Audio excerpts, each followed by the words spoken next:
చేసిన మంత్రాన్ని ఇంకా సూక్ష్మంగా మార్చడం ఎలాగంటే దాని హోమ ప్రక్రియలో అగ్నిముఖావే దేవాహ అన్నారు కనుక ఆ దేవతా శక్తిని హోమం ద్వారా మరింత సూక్ష్మం చేస్తారు.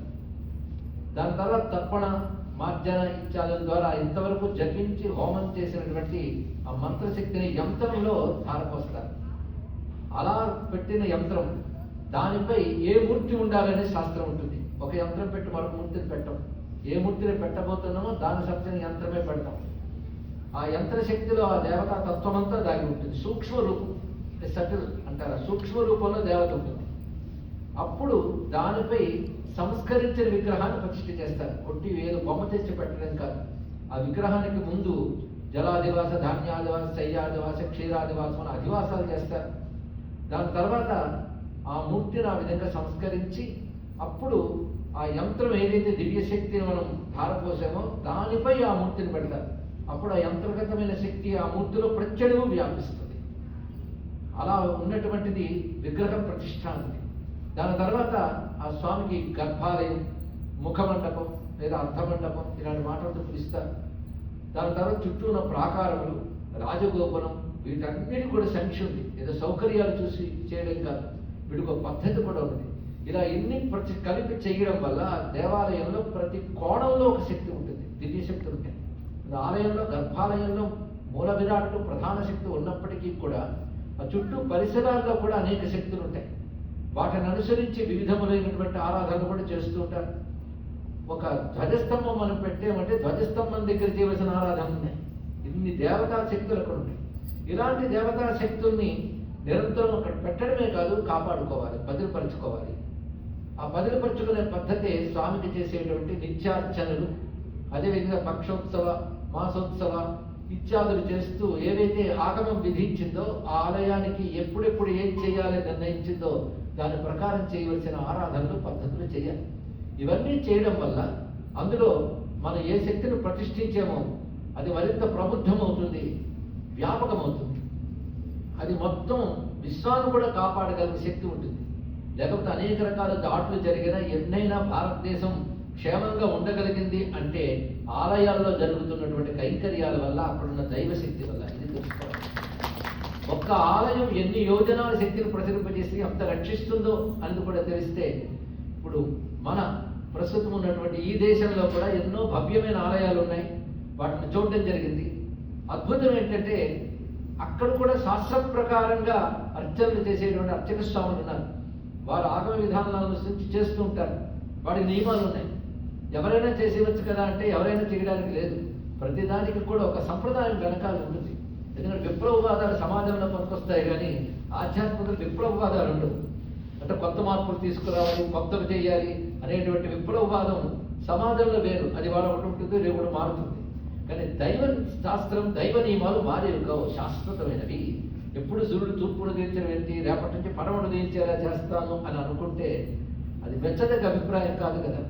అలాంటివి శాశ్వత నియమాలు, అవే శాస్త్రములు. శాస్త్రం అంటే శాశ్వత నియమాలు. ఒక ఆలయం, ఒక దైవం అన్ని వర్గాల వారిని రక్షిస్తుంది. ఆ పరిసరాల్లో ఉన్నటువంటి స్థావర జంగమ జగత్తును కూడా కాపాడుతుంది. స్థావర జంగమ జగత్తు అంటే కేవలం మానవుల్ని మాత్రమే కాదు, సంచరించేటువంటి జంతుజాలాలను కాపాడుతుంది. వృక్షాలని, నదుల్ని, జలాశయాలను కూడా కాపాడుతుంది. కానీ స్థావర జంగమ జగత్తు క్షేమం కోసం మనం పరమాత్మని ఇక్కడ తద్రూపంలో ప్రతిష్ఠ చేసుకున్నాం. దీన్ని బట్టి ఆలయం ఏదో ఒక జాతికో ఒక మతానికో కాదు, అందరి క్షేమం కోసం. అయితే ఇతర మతస్థులు తెలియని వారు రాకపోవచ్చు, రాకపోయినా పర్వాలేదు, కానీ క్షేమం మాత్రం అందరికీ అందుతుంది. ఎందుకంటే విశ్వక్షేమం జరగాలి. ఆలయంలో శక్తి కేవలం అక్కడ జరిగేటువంటి కైంకర్యాల వల్ల, ఆరాధన వల్ల పెరుగుతుంది. అది ఒక మాట చెప్తారు, శాస్త్రబద్ధంగా పూజిస్తే శిలైన శివుడు అవుతాడు, శాస్త్రం అతిక్రమిస్తే శివుడు కూడా శిలైపోతాడు. కనుక శాస్త్రబద్ధంగా జరిగేటట్టు చూసుకోవాల్సిన బాధ్యత దానిపై ఉన్న అధికారులు. కానీ అధికారులు శాస్త్రబద్ధంగా జరిగేటట్లుగా అర్చకులకు సహకరించడం, వాళ్ళు చెప్పిన పాటించడం అనేది చేసినప్పుడు వారికి అప్పగించిన అధికార బాధ్యత చక్కగా నిర్వహించిన వారు అవుతారు. అలా ఇక్కడ గమనిస్తే ఆగమాలను అనుసరించి ఆలయ నిర్మాణం చేయడమే కాకుండా ఎప్పటికప్పుడు చక్కని అభివృద్ధిని చేస్తున్న విషయం నాకు ప్రదక్షిణ క్రమంలో తెలిసింది. దీన్ని బట్టి అలా చేసే అధికారులకు, వారి కుటుంబాలకు కూడా క్షేమం కలుగుతుంది. తద్వారా లోకక్షేమం కలుగుతుంది. కనుక ఆలయంలో మాత్రం ఇప్పుడు శాస్త్ర పద్ధతి జాగ్రత్తగా కాపాడుకోవాలి. పైగా గర్భగుడిలోకి వెళ్ళి స్వామిని ఆరాధన చేశారు అంటే దానికి తగ్గ సంస్కారాలు ఉండాలి. ఈ సంస్కారాలకి నేను రేపు సంస్కారం చేసుకుంటే అంటే కుదరదు, దానికి ఒక పరంపర ఉంటుంది. ఉదాహరణకి ఋగ్వేద పద్ధతిలో ఉపనయన సంస్కారం ఉంది, యజుర్వేద పద్ధతిలో ఉపనయన సంస్కారం ఉంది. కనుక వీధిలో దొరుకుతోంది కదా తాడు వేసుకోవడం కాదు ఉపనయనం అంటే. అలాగే ఆలయంలో కూడా ఒక పరంపర ఉంటుంది. వారు వారి పూర్వీకులు అక్కడి నుంచి వస్తున్న సదాచారం, ఈ సదాచారం వారి వెనకాల ఉంటుంది. అంతేగాని ఏదో పూజా విధానం పుస్తకం నేర్చుకోవచ్చు పూజ చేయడం కాదు. ఆ సదాచారం ఉంటుంది కదా, దానిని అనుసరించి సంస్కారం పొందుతారు, దాని ప్రకారం జీవిస్తారు. అలాంటి జీవన విధానం ఉన్నటువంటి వాళ్ళు అర్చక స్వాములై అర్చన చేయడం సంప్రదాయం. ఈ సంప్రదాయం మనం కాపాడబడాలి. అప్పుడు ఆలయం యొక్క శక్తి కేంద్రీకృతం కావడమే కాకుండా వ్యాప్తం కూడా ఉంటుంది. అయితే స్వయంభూ ఆలయాలు కొన్ని ఉంటాయి. అంటే భగవానుడు తనంత తాను వ్యక్తపరుచుకున్నవి స్వయంభూ క్షేత్రం, ఒక తిరుమల ఇత్యాది ధామాలు ఉన్నాయి, జగన్నాథ క్షేత్రం, ఇలాంటివన్నీ దివ్య ధామములు తను తాను వ్యక్తపరుచుకునేవి.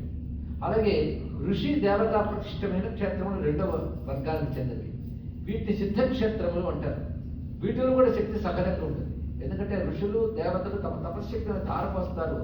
వాటి కొన్ని యుగాల కాలం అక్కడ శక్తిని ఉంచగలిగేటువంటి ప్రభావం ఉంటుంది కనుకనే సిద్ధక్షేత్రములు. మూడవది మానవ ప్రతిష్ఠిత క్షేత్రములు, అంటే మనం ప్రతిష్ఠ చేసుకున్నవి. ఇక్కడ ప్రధానంగా శాస్త్ర నియమే అవసరం.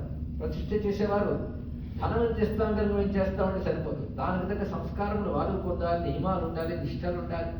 ఎందుకంటే దైవశక్తిని మనం పెట్టేటప్పుడు నియమ నిష్ట ఉండాలి. భగవంతుడు సర్వవ్యాపుడు కదండి, ఏం పర్వాలేదు అన్నాడు ఒక ఆయన.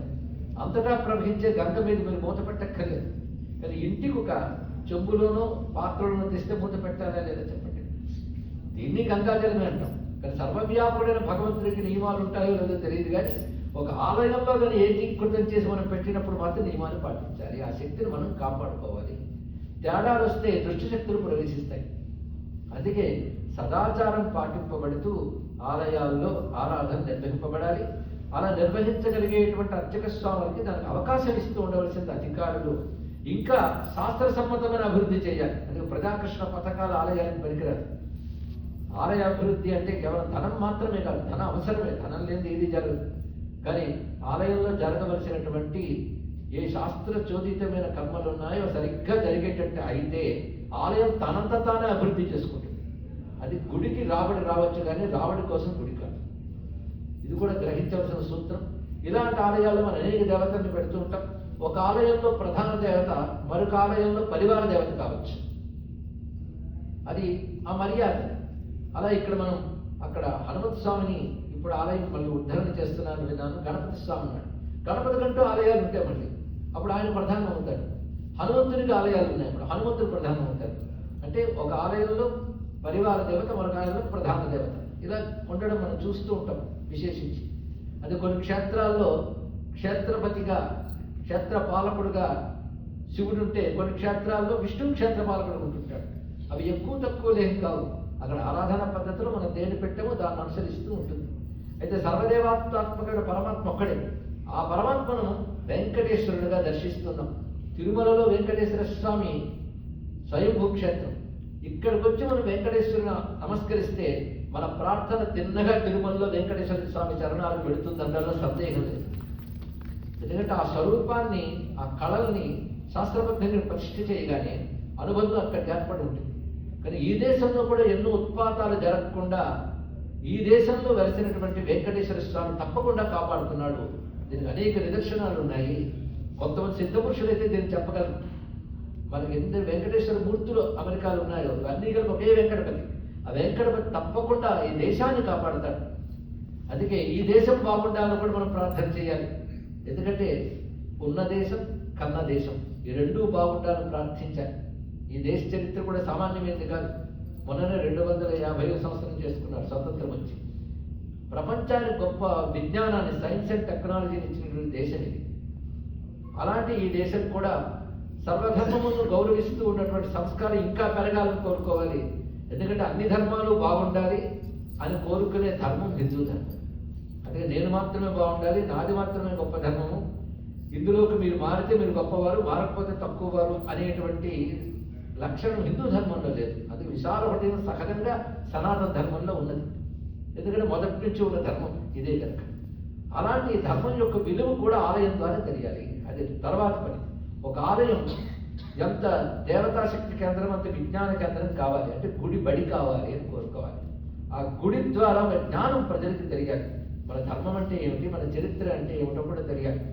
అలాగా తిరుమల తిరుపతి దేవస్థానం వారు ఇటు స్వామి ఆరాధన ఎంత ప్రాధాన్యంగా చేస్తున్నారో సేవా కార్యక్రమాలు, జ్ఞాన కార్యక్రమాలు కూడా అంత గొప్పగా చేస్తున్నారు. అలాగే ఈ ప్రాంతంలోని భవ్యమైన వెంకటేశ్వర స్వామిని ప్రతి ఏడాది వచ్చిన ప్రతిసారి దర్శించుకునే భాగ్యం నాకు లభిస్తుంది. ఏదో 4 మాటలతో స్వామిని అర్చించుకునే అవకాశం కూడా వస్తుంది. ఈసారి ప్రవచనం ఇక్కడ చెప్పలేకపోయే కొరత ఇక్కడ వారికి నాకు కూడా ఉన్న ఈ విధంగా స్వామి తీర్చుకున్నారు ఈరోజు. అది ఈ స్వామి అనుగ్రహం అందరికీ లభించాలి, లభిస్తోంది అంటున్న సందేహం లేదు. ఇందాక హనుమంత స్వామి ప్రస్తావన చేయడానికి కారణం ఏంటంటే హనుమంతుని లాంగూల పూజ ప్రత్యేకత అడిగారు పద్మగారు. ఇక్కడ హనుమంతుని పూజా శాస్త్రం మరి మరొక ప్రత్యేకమైనటువంటి సంహితల్లో గ్రంథాల్లో చెప్పబడుతుంటుంది హనుమంతుని పూజా విధానం. అవి అగస్త్య సంహితలో ఉన్నది, కొన్ని సత్కుమార సంహితలు ఉన్నాయి, కొన్ని పరాశర సంహితలో కూడా చెప్పబడుతుంది పూజా విధానం. రకరకాల పూజా విధానం హనుమంతునికి ఉన్నాయి.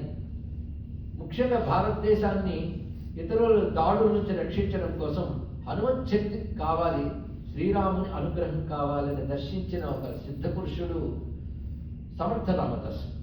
ఆయన హనుమంతుని ద్వారా రామమంత్రాన్ని ఉపదేశం పొందడమే కాకుండా అప్పుడు అనేక రకమైన దాడులు భారతదేశంలో జరిగేవి. సనాతన ధర్మం రక్షించాలని ఆ సన్యాసి తాపత్రయపడి ఛత్రపతి శివాజీకి వారి నాన్నగారికి కూడా రామ జయమంత్రాన్ని ఉపదేశం చేసి మొత్తం హైందవ సామ్రాజ్య ప్రతిష్టాపన తపస్సును ధారపోశారు. హనుమత్ శక్తే కాపాడాలని ఇప్పుడు మన ఉత్తరాది పెడితే సింధూర పూతలతో హనుమంతుడి ఆలయాలు చాలా చూస్తుంటారు. కాశీ లాంటి క్షేత్రాల్లో అక్కడ అవన్నీ కూడా సమర్థ రామదాసు ప్రతిష్ఠ చేయగానే ఎక్కువ వచ్చేది. కొన్ని వందల క్షేత్రములు ఆయన భారతదేశం అంతటా పర్యటన చేసి ఆయన ప్రతిష్ఠించారు. అవి భారతదేశాన్ని కాపాడాయి ఆ కాలంలో. కానీ హనుమంతుడు తప్పకుండా మన దేశాన్ని, ప్రపంచాన్ని కూడా కాపాడేటువంటి వాడు. లేదా హనుమంతుడు మన రక్షివ్వాలంటే రామచంద్రమూర్తిని ఎప్పుడు మరువరారు. అదే వెంకటేశ్వర మందిరంలో రాముడే వెంకటేశ్వరుడు, వెంకటేశ్వరుడే రామచంద్రమూర్తి. ఆ సన్నిధిలో హనుమంతుడు ఉన్నాడంటే హనుమంతుడు చాలా సంతోషిస్తాడు. ఆయన పూజా విధానాలు ఏవైతే వడమాల వేయడం, తమలపాకుల పూజ, ఇవన్నీ కూడా ఆయన ఉపాసన శాస్త్రాలు ఉన్నాయి. రామాయణం వెతికేం కానీ తమలపాకుల పూజ కనబడలేదు అన్నాడు ఒక ఆయన. రామాయణం తమలపాకుల పూజ చెప్పడం కోసం పుట్టలేదు, దాని లక్షణం వేరు. ఉపాసన కోసం మరొక శాస్త్రం ఉంది. అందుకే ఆయన తమలపాకుల పూజ కానీ, వడమాల వేయడం కానీ, నవనీతపు పూత కానీ, సింధూరపు పూజ కానీ ఇత్యాదులు అన్నీ కూడా దాని సంబంధించిన శాస్త్రాలు ఉన్నాయి. ఈ శాస్త్రాల్లో కొన్ని చోట్ల వాల పూజ కూడా చెప్పబడుతుంది. ఈ వాల పూజ మనకి శచీంద్రం అనే చోట ఉంది. దీన్ని శుచీంద్రం అని చాలా మంది మాట్లాడతారు కానీ శచీంద్రం. హనుమన్ మంత్రానికి ద్రష్ట శచీ పురంధరుడు, ఒక మంత్రానికి ద్రష్ట. శచీ పురంధరుడు అంటే శచీంద్రుడు అని అర్థం. కనుక అక్కడ స్వామికి వాల పూజ అనేది చాలా ప్రధానంగా చేస్తారు. ముఖ్యంగా తమిళనాడు ఇది ఎక్కువగా కనబడుతూ ఉంటుంది. మిగిలిన చోట సింధూరం పూజలు చూస్తాం, అక్కడ వాల పూజ. వాల పూజకు కూడా శాస్త్రం ఉంది. లోలల్లాంగూల పాతేన మమవరాతి నిపాతయ. హనుమంతుడు ప్రధానంగా శత్రుకర్షణ. అందుకే తతో రావణీతాయ సీతాయ శత్రుకర్షణ ఈయేష పదమన్వేష్టం చారణాచందే పతి అంటుంది సుందరకాండ మొదటి శ్లోకం. ఆ వాలం చాలా విశేషమైనటువంటిది. హనుమంతుడు ప్రశాంతంగా కూర్చున్న హనుమంతుడు తన శక్తి తాను తెలుసుకోకుండా కూర్చున్నవాడు జాంబవంతుడి ప్రేరణతో ఒక్కసారి లేచినప్పుడు స్ఫోటయామాస లాంగూలం అని ఒక మాట అంటాడు వాల్మీకి. అంటే తోక తీసి పెడీమని కొట్టి లేచేట. అంటే హనుమంతుడు ఒక పొజిషన్ నుంచి మరొక పొజిషన్కి వెళ్ళినప్పుడు తోక కొడతాడు. కనుక అప్పటి వరకు యోగాంజనేయుడు, తర్వాత వీరాంజనేయుడు అయినప్పుడు తోకను ఎందుకు కొట్టాడు? తోకకేది ఉందన్నమాట. ఆ తోకలో శక్తి ఉన్నది. ఈ శక్తి గురించి చెప్తూ జ్యోతిర్మండల లాంగూలహ అని ఒక మాట కనబడుతుంది.